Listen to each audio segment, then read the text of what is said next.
A'udzubillahi minasyaitonirrajim. Bismillahirrahmanirrahim. Kita teruskan ya.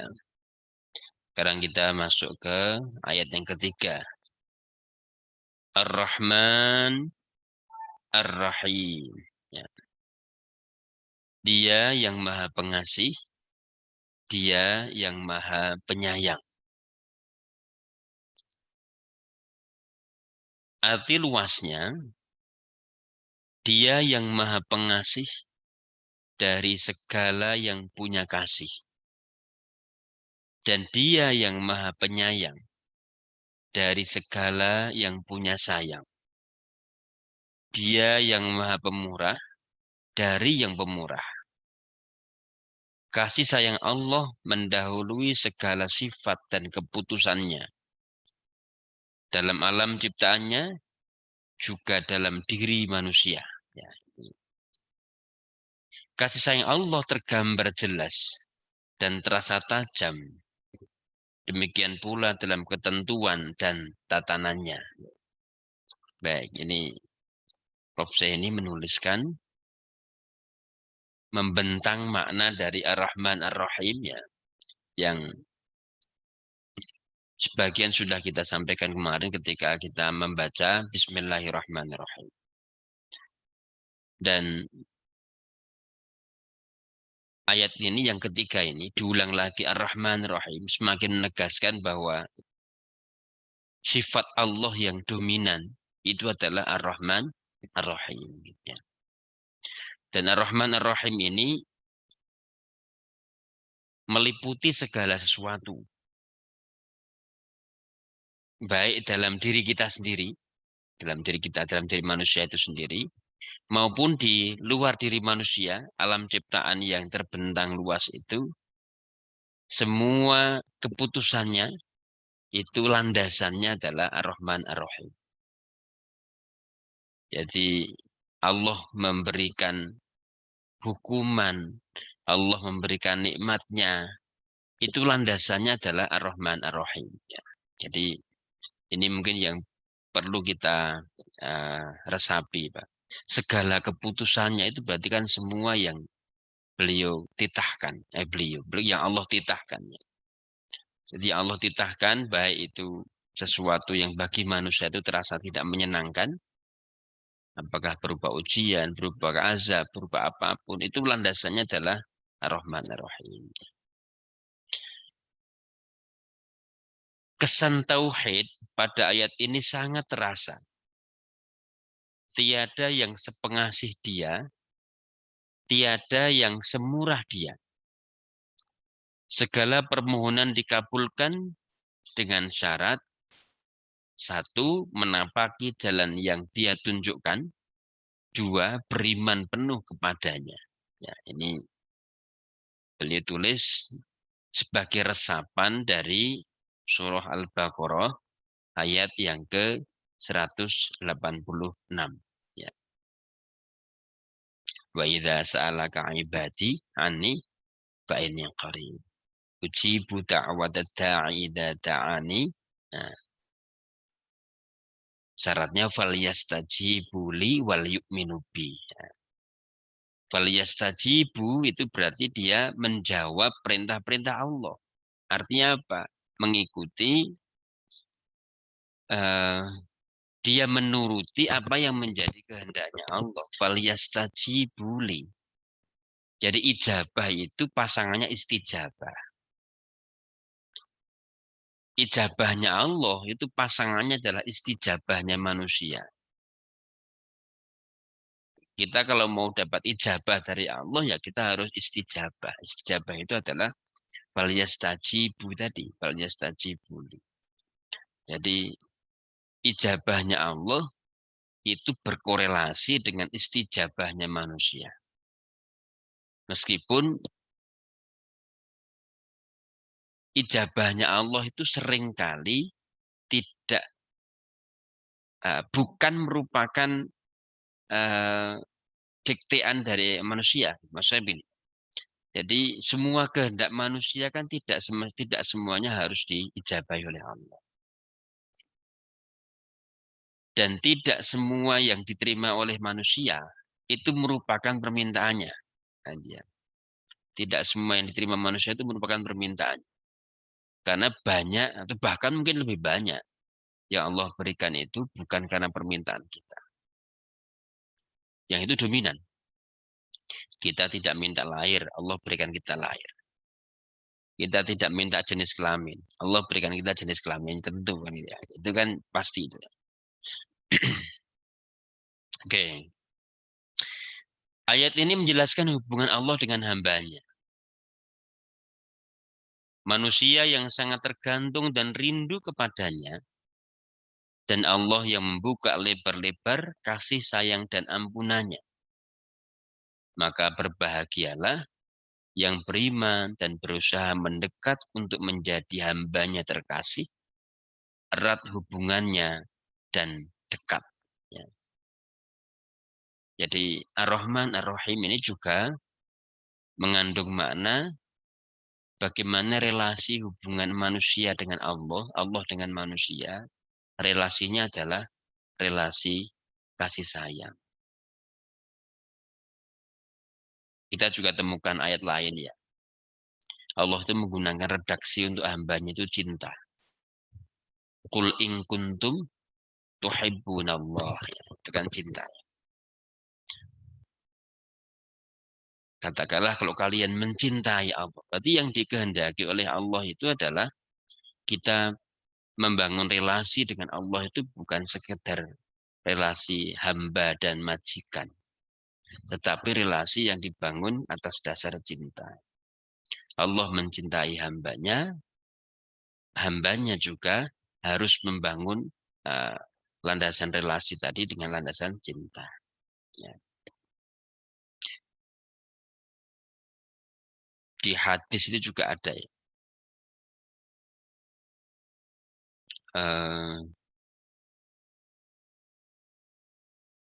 Apa itu? Yang salah satu wajada salah satu mengkunna fihi wajada halawatal iman. Ayyakunallah rasulahu ahabbu ilaihi mimma siwahuma. Nah, itu ada satu hadis ini. Ada 3 kelompok yang kalau berada di dalamnya dia akan mendapatkan kelezatan iman. Ayyakunallah wa rasulahu ahabbu ilaihi mimma siwahuma. Allah dan Rasulnya lebih dia cintai daripada yang lainnya. Nah, ini juga mengisyaratkan hubungan manusia dengan Allah, hubungan manusia dengan Rasulnya itu atas dasar cinta. Oke, baik. Bagi yang membaca dengan penghayatan, ayat ini akan tumbuh.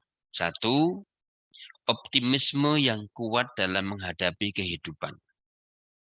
Halangan terbesar bagi keberhasilan seorang adalah dirinya sendiri. Ini saya ulang ini. Halangan terbesar bagi keberhasilan seorang itu bukan di luar dirinya, tetapi dirinya sendiri. Citra diri, bagaimana kita membangun citra diri, cara pandang terhadap diri kita sendiri. Kita ini orang yang berhasil ataukah orang yang gagal. Maka beliau menuliskan, dan lagi-lagi teman-teman sekalian, nasihat-nasihat beliau ini lahir dari pengalaman beliau yang panjang. Ini kan ditulis di saat-saat usia beliau di sudah 80-an tahun. Dan beliau melewati masa hidupnya. Itu ya ada pahit, ada sedihnya. Kalau membaca biografinya itu. Nanti kan ada biografi yang diceritakan oleh Mas Yusuf ya di kajian ini. Baca biografi beliau itu mulai dari pernah menjadi kepala Kementerian Agama, kepala kantor Kementerian Agama Kabupaten Cirebon. Kemudian diangkat menjadi kanwil apa langsung ke dirjen ya, ke dirjen ke pusat. Kemudian balik lagi ke UIN Yogyakarta.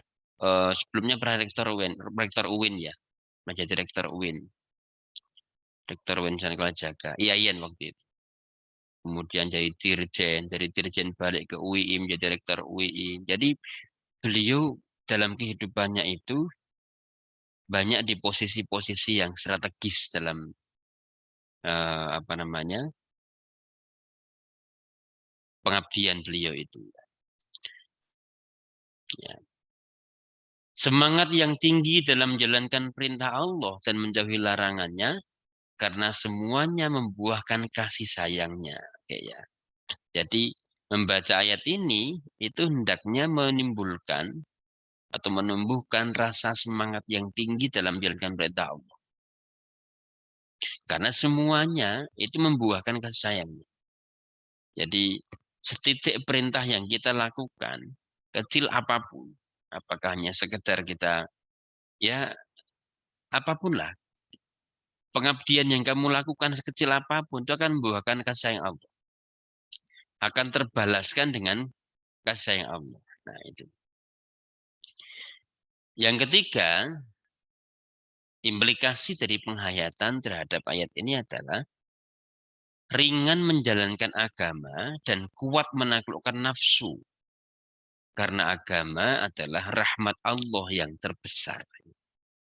Ya, agama ini rahmat Allah yang terbesar.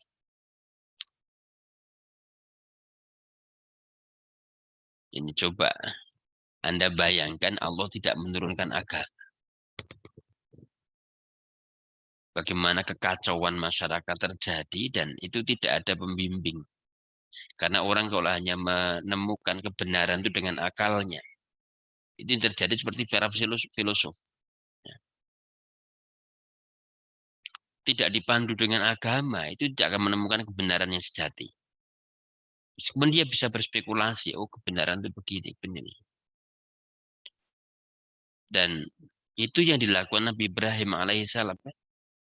Ketika dia menemukan kebenaran itu hanya dengan akalnya. Oh Tuhanku mungkin adalah bulan. Ya. Oh dia bulan, bintang dulu ya. Bulan. Dia matahari. Oh ternyata enggak. Jadi tidak cukup dengan yang akal yang dia. Oh, ini, itu kan gambaran ya bahwa dengan rasio dia Tuhan itu yang paling besar berarti dia Tuhan. Nah, kemudian ternyata kesadaran ketuhannya, oh, berarti itu semua bukan Tuhan.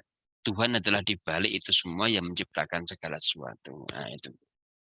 Jadi eh, dengan agama itu kita bisa menemukan kebenaran sejati. Karena kebenaran sejati itu pada akhirnya itu lahir dari keyakinan, bukan lahir dari sekedar apa namanya rasionalitasnya. Karena keyakinan itu seringkali di atas rasionalitas. Dari kebenaran agama itu yang di atas rasionalitas. Kita sampaikan di sebelumnya itu. Kebenaran agama itu bukan tidak rasional, tetapi di atasnya rasional. Beberapa hal ya. Beberapa hal kebenaran agama itu bukan tidak rasional atau bukan irasional, tetapi suprarasional atau transrasional. Karena di atasnya rasional. Misalnya peristiwa Isra Mi'raj. Isra Mi'raj itu tidak bisa diyakini dengan kebenarannya tidak bisa kita terima dengan akal semata, tapi harus dengan iman kan gitu. Nah itu yang dilakukan oleh Abu Bakar As-Siddiq. Oke, yang berikutnya penghayatan terhadap Ar-Rahman Ar-Rahim itu juga akan menumbuhkan rasa aman dan bahagia karena berada dalam bimbingan dan perlindungan yang Maha Pengasih dan Penyayang. Oke. Terakhir, penghayatan ini juga akan memunculkan terpicu mengais rahmat Allah yang tergelar di alam hunianya dan yang tersimpan dalam bakat dan akalnya. Ya, oke. Jadi dia mencoba menemukan, mengais itu kan bahasa beliau ya. Mengais itu kan kalau kayak ayam ceker-ceker gitu. Karena menemukan sesuatu yang menemukan sesuatu yang tidak langsung, itu namanya mengais kan. Kalau menemukan sesuatu itu tinggal memungut ya. Tapi kalau menemukan sesuatu yang tidak langsung, itu berarti kan mengais dikit-dikit. Nah, menemukan rahmat Allah yang tergelar di alam semesta, kemudian juga dia menemukan rahmat Allah yang ada dalam dirinya. Beliau selalu menggunakan dua hal itu, alam semesta dan diri. Di situ ada rahmat Allah. Itu juga bisa kita pahami begini. Manusia itu sebagai jagat kecil atau sebut sebagai mikrokosmos. Nah, gitu ya. Alam semesta ini sebagai jagat besar atau disebut dengan makrokosmos. Antara mikrokosmos dengan makrokosmos itu sebenarnya ada kesamaan unsur. Ya, ini tuh alam semesta yang besar ini kan unsur pembentuknya apa? Tanah, air, udara, api. Nah, ya. Itu jangan avatar tapi ya. Nanti eng itu ya, avatarnya. Manusia kan juga begitu.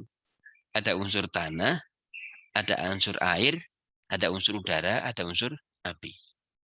Itu makanya kemudian ada makrokosmos, mikrokosmos.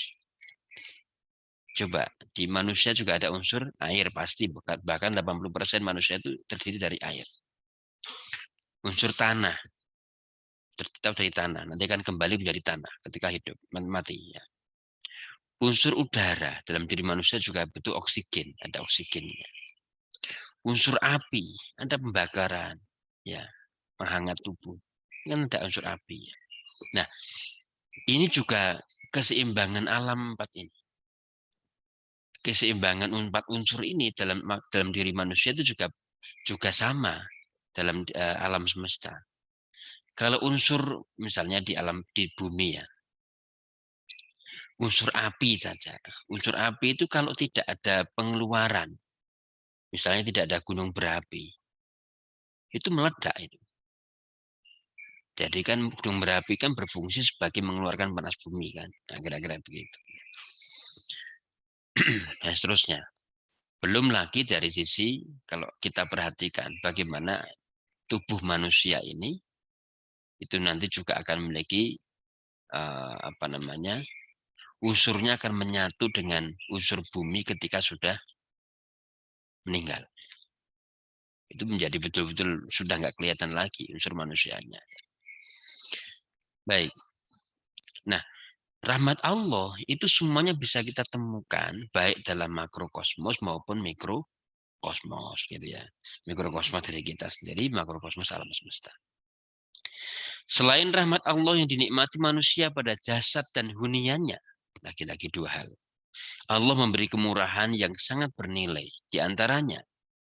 Nah, ini. Jadi beliau ingin menggambarkan Ar-Rahman Ar-Rahim itu tidak hanya tergelar dalam alam semesta yang kita temukan dan juga dalam diri kita, bukan hanya itu. Tetapi Ar-Rahman Ar-Rahimnya Allah itu berupa apa? Satu, menerima tobat hamba yang ingin kembali kepadanya. Nah, ini Ar-Rahman Ar-Rahim. Jadi kalau kita mencoba merenungi, kita akan menemukan Ar-Rahman Ar-Rahimnya Allah itu dalam diri kita, bagaimana dicipta, ditumbuhkan, dan seterusnya. Bagaimana alam semesta disiapkan untuk manusia. Semua kebutuhan manusia itu ada di alam semesta. Jadi tinggal bagaimana kita mendayagunakan akal kita untuk bisa menemukan itu. Ya. Orang yang bergerak, mencari rezeki, itu pasti Allah akan tunjukkan rezekinya. Walladzina jahadu fina lanahdiyannahum subulana. Siapa yang sungguh-sungguh itu akan ditunjukkan jalannya. Jadi menerima tobat hamba yang ingin kembali kepadanya. Lah ini bentuk rahmat Allah yang lain ya, selain yang kita temukan dalam diri dan alam kita. Kemudian yang kedua, mengampuni dosa hamba yang kembali kepadanya sebesar apapun dosanya. Ini kisah-kisah di hadis sangat mendukung banyak sekali. Banyak sekali. Ar-Rahman Ar-Rahim. Orang pelacur yang sudah menjadi pelacur, ya toh. Kemudian dia melihat anjing yang kehausan. Kemudian dia gunakan sepatunya itu, diambil air dengan sepatu yang berisi air tadi dia sodorkan kepada anjing tadi. Kemudian anjing tadi minum dan terbebas dari kehausan, dia hidup kembali. Itu saja bisa mendatangkan rahmat Allah.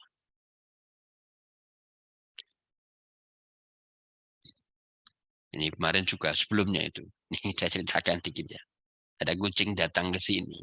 Kucing itu sebenarnya yang saya openi itu kucing yang dulu datang sama anak-anaknya. Datang ke sini itu ya ibunya kurus banget. Karena jalannya itu boyor-boyor saking kelaparan kayaknya. Terus tiga anaknya anaknya sudah masih agak-agak kecil dibanding yang sekarang itu, agak kecil-kecil itu tiga. Mungkin karena kelaparan, ibunya juga asinya udah nggak keluar, itu dua mati di sofa situ. Kok kayak ini tak dik loh, kok tidur kok nggak bangun, mati ternyata. Terus saya kubur. Satu lagi mati di bawah pohon gelombang cinta itu, mati terus tak kubur. Tinggal satu yang sekarang hidup agak besar itu remaja itu anaknya ya kakaknya yang kecil-kecil itu. Nah, nggak lama kemudian hamil lagi ya, hamil lagi dapat anak tiga tadi ya. Makanya itu ya keluarga besar kucing di situ. Itu apa ya? Nggak tahu itu kucing datang atau kucing dari mana, apa ada yang buang macam-macam gitu. Tapi intinya kita merawat begitu, misalnya itu juga ya kalau di kisahnya Ghazali kan juga beliau membiarkan apa namanya lalat yang meminum di tintanya dan seterusnya. Artinya kasih sayang kita terhadap alam semesta ini itu juga bagian dari kasih sayang Allah yang hendaknya yang dituntut pada kita. Kalau yang dinasihatkan Mbah Maimun itu juga begitu ya. Semut yang ini terus yang apa kita menyelamatkan hewan kecil yang terpleset misalnya itu. Semut yang terpleset ke air yang kita selamatkan misalnya. Itu kan tumbuh dari kasih sayang kita ya. Penting itu. Yang ketiga, bentuk rahmat Allah selain yang kita temukan di diri kita dan ini ya. Memberi kenikmatan di dunia bagi yang memperhatikan tatanannya, walau ia pengingkar dan penantang. Rahmat Allah itu tetap diberikan meskipun kita ini nggak taat kepadanya.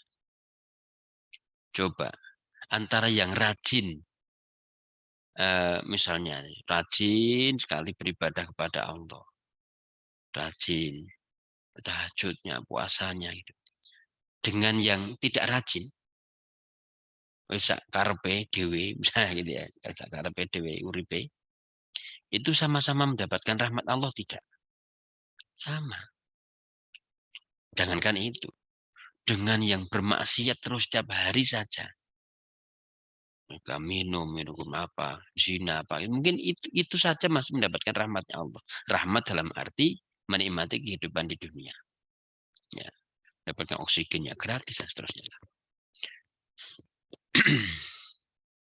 Oke, yang berikutnya, bentuk rahmat Allah menunda siksa bagi pendosa dengan harapan kembali ke jalan yang benar. Jadi Allah itu memang tidak segera membalas. Jadi kalau kita berdoa mudah-mudahan kamu mendapatkan balasan yang setimpal, itu tidak. Itu doa yang keliru itu. Yang setimpal itu ya. Karena doa apa balasan yang setimpal, Allah itu akan memberikan balasan yang jauh lebih, ya, jauh lebih setimpal kan apa setimpal itu? Kamu kalau nimpal rabuk bukan itu kan? Kan kalau enggak apa itu kan setimpal namanya. Kan banyak sekitar itu. Jadi Allah itu pasti akan memberikan lebih, tetapi ketika memberikan siksanya itu hanya sebanding ya, sebanding itu artinya itu pun sudah sangat menyakitkan dan itu pun ditunda, tidak langsung. Kecuali ada kalau hadis itu ada begini. kullu dzunubi yuakhirullahu 'adzabahu ila yaumil qiyamah. Semua dosa itu akan diakhirkan Allah azabnya di hari kiamat. Jadi ditunda. Illa 'uququl walidain. Kecuali durhaka kepada orang tua. Fa innahu yu'ajjilu 'adzabahu fid dunya. Karena itu akan disegerakan azabnya di dunia. Jadi memang ada yang begitu. Kullu dzunubi yuakhirullahu 'adzabahu yaumil qiyamah illa 'uququl walidain. Ya. Fa innahu yu'ajjilu 'adzabahu fid dunya. Allah itu akan menunda dosa, azab seorang itu sampai hari kiamat kecuali durhaka kepada orang tua. Nah, saudara sekalian, memang yang dituntut dalam Quran itu bukan ketaatan, bukan perintahnya itu bukan ati'u auladakum, ati'u walidakum, ya. Tapi birrul walidain. Karena dalam birrun itu tidak semua berupa ketaatan. Karena mungkin ada orang tua yang memerintahkan sesuatu anaknya itu tidak berdasarkan dengan ilmu yang sesuai. Nah, misalnya, maka tidak semua perintah orang tua itu harus ditaati kalau perintah itu mengarah kepada kemaksiatan. Nah, kan gitu ya. Tetapi tetap kita harus landasi dengan kebaktian, dengan birrun. Nah, itu. Maka itulah makna dari birrul walidain yang Allah tidak menggunakan dengan ta'atul walidain. Tapi birrul walidain. Itu kira-kira begitu ya. Nah, itu terkait dengan menunda siksa tadi, itu memang kalau kita perhatikan di hadis tadi, itu Allah menunda semua siksa itu bagian dari rahmatnya. Tetapi kecuali uququl walidain. Fainnahu yu'ajjilu 'adzabahu fid dunya. Karena itu akan disegerakan azabnya di dunia. Ya. Oke, saya kira itu dulu saudara sekalian. Nanti kita teruskan lagi, masih di penjelasan Ar-Rahman Ar-Rahim. Memang cukup panjang ya. Tapi kita resapi insya Allah berguna ya. Baik, kita cukupkan, kita akhiri bersama dengan baca hamdalah dan menutup majelis. Alhamdulillahirabbil alamin. Subhanakallahumma bihamdika asyhadu an la ilaha illa anta astaghfiruka wa atubu ilaik. Assalamualaikum warahmatullahi wabarakatuh.